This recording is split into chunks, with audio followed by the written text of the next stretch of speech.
কিছুক্ষণ আগে দেখছিলাম নওগাঁয় ধানের দাম কমেছে, কিন্তু ঠিক উল্টো চিত্র মাগুরায় খুচরা বাজারে। সেখানে ধানের দাম বেড়েছে, এতে কমেছে চালের সরবরাহ। এ কারণে বাজারে বেড়েছে চালের দামও। সপ্তাহ ব্যবধানে প্রতি মণ চালের দর বেড়েছে 100 টাকা পর্যন্ত। বিস্তারিত জানিয়েছেন সহকর্মী রূপক আইচ।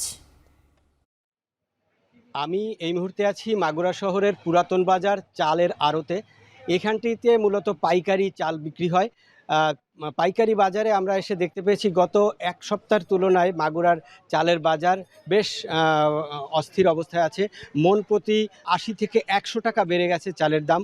এখানকার পাইকারি বাজারের দোকানদারদের সঙ্গে কথা বলে যেটা জানতে পেরেছি যে ধানের বাজার হঠাৎ করে অস্থিতিশীল হয়ে যাওয়ার কারণে চালের বাজারটি কিন্তু এভাবে মূল্য বৃদ্ধি পেয়েছে।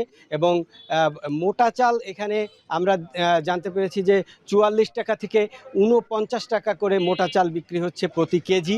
স্বর্ণা চাল 50 থেকে 52 টাকা, আঠাশ 50 থেকে 57 টাকা, কাজললতা 59 থেকে 62 টাকা, মিনিকেট 61 থেকে 68 টাকা, নাজির শাইল 76 থেকে 80 টাকা এবং বাসমতি 80 থেকে 88 টাকা, যেটি গত সপ্তাহেও কিন্তু প্রতি কেজিতে অন্তত 2 থেকে 5 টাকা কম ছিল।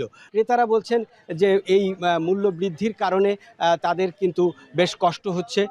মাগুরার চালের আড়ত থেকে এই ছিল আমার কাছে চালের দরদাম নিয়ে সর্বশেষ।